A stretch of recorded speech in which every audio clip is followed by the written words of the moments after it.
most important aspect of the Tower card of the tarot is not actually the tower, but the lightning bolt that strikes it.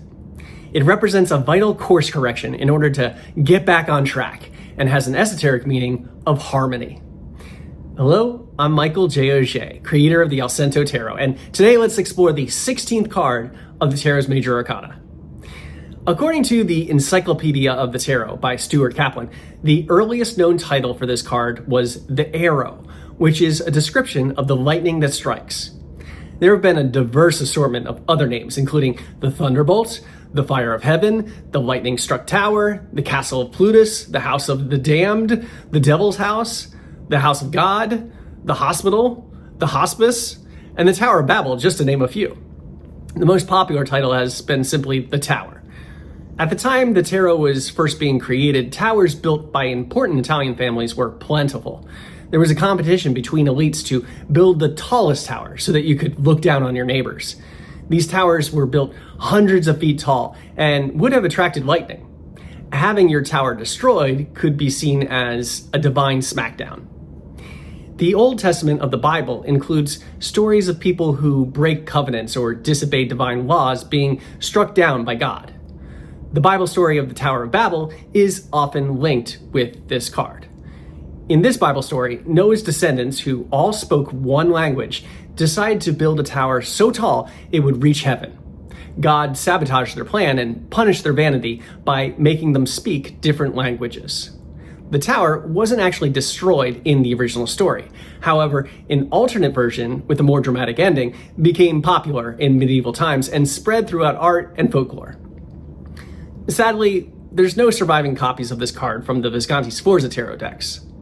However, early examples from the 1500s, including the so-called Charles VI deck and the Rosenwald and Rothschild sheets, provide examples that hint at what the earliest versions may have looked like. The image of a tower being destroyed by lightning and people being struck down is a clear way to communicate the idea of divine intervention.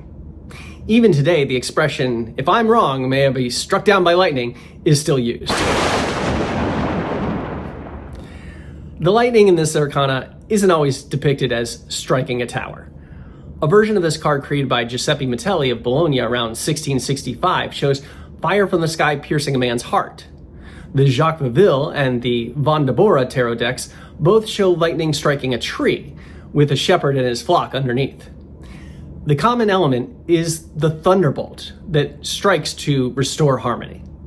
Necessary change isn't always gentle, but sometimes it takes a dramatic bolt of blue to wake us up.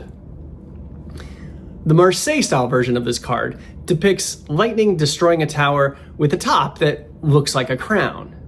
This could be interpreted as a political regime change, or, on a more personal level, an arrogant person being taken down a notch. As the proverb states, pride goes before a fall. This feathery thunderbolt doesn't emanate from storm clouds, but instead from a sun, which indicates the deeper meaning of this card. Occultists have linked this to the idea of the midnight sun. According to the founder of the Philosophical Research Society, Manly P. Hall, the midnight sun symbolizes the spiritual sun that the mystic can see as well at midnight as at high noon, the material earth being powerless to obstruct the rays of the divine orb. In addition to the thunderbolt, there's also a raining down of circles of various colors.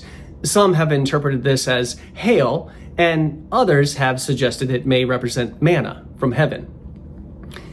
The version of this card created by Oswald Wirth is titled The Fire from Heaven. Wirth believed that the tower being destroyed was less a temple or a house of God, and more of a symbolic representation of the body that is mistakenly identified with God. The ego must be dethroned from this falsity, which is why one of the figures falling from the tower wears a crown. Wirth explained the sun is a symbol of reason, which governs men and is opposed to their extravagant ideas. Although dramatic and not without a sting, this card actually provides a necessary correction to fix a problem or a mistake. When the tarot is viewed in cycles of 10, this 16th card corresponds to the 6th card of the Lover's Choice. The theme of both cards is a restoration of harmony by way of an important event, be it a choice made at a crossroads or by a violent and destructive energy from above. In both cases, we are liberated from false or limiting beliefs that hold us back so that we can evolve and progress. In addition to the debris of bricks falling from the thunderstruck tower, there are also golden objects that Wirth says are yods, the first letter of God's name in Hebrew. Arthur Edward Waite agreed with Wirth's interpretation, and the version of this card that he created with the artistic help of Pamela Coleman Smith includes a plethora of golden yods, which can be seen as divine blessings in disguise. In ancient Hebrew, the yod was originally depicted as a pictograph of a forearm with a hand. While there is not a spiritual sun depicted in this version of the card, the yods can be seen as representing the hand of God. While the overall illustration depicts chaos and ruthless destruction, it also contains the seeds needed to start again. Waite saw the tower, with its false golden crowned top, as representing a house of doctrine that pride and ego builds up and which ultimately must be struck down. Lightning has a way of revealing hidden things and can represent the sudden flash of understanding that destroys all of the old patterns and falsehoods that must be eliminated so that something new can emerge. The Hermetic Order of the Golden Dawn linked this card with the Hebrew letter Pe. This is a double letter because it means mouth and also a union of opposites. The mouth has two passages. One passage for expressing speech, and words can often do harm, and the other passage for taking in nourishment. So while the Thunderbolt can seem devastating to the personality, it also nourishes the consciousness with divine enlightenment. The Golden Dawn also linked this card with the planet Mars, named after the god of war and destruction, but also the fertility of crops. Through a dramatic process, these different aspects are brought into harmony. And here's the Thoth version of this card created by Aleister Crowley and Lady Frida Harris. Here the tower is not blasted from above, but instead there's a hellmouth at the bottom of the card that belches fire at the base of the tower. This destruction is observed and directed by an all-seeing eye. Crowley describes this as the Eye of Horus of the new Eon, and also the Eye of Shiva, who, according to legend, destroys the universe by opening his eye. The ultimate reality is nothingness, but to achieve perfection, all must be destroyed. The tower represents the lower part of the consciousness used to structure our identity that we have built up over our lifetime. This is the ego that is only a fraction of who we really are, and this limitation of consciousness needs to be broken down so that our true self may be liberated.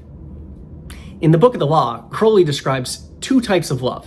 One type is passive, symbolized by the dove, which represents the will to die, and the other is active, symbolized by the serpent, which represents the will to live. These two forms are not incompatible. Destruction is a way to unify the opposite forces within us and establish harmony. In the Allcento Tarot, I titled this card the Thunderbolt, as that is the most important aspect of this arcana. The Thunderbolt signifies illumination of the harmony between choice and fate by way of fiery destruction. To reach great heights, we must first go downwards.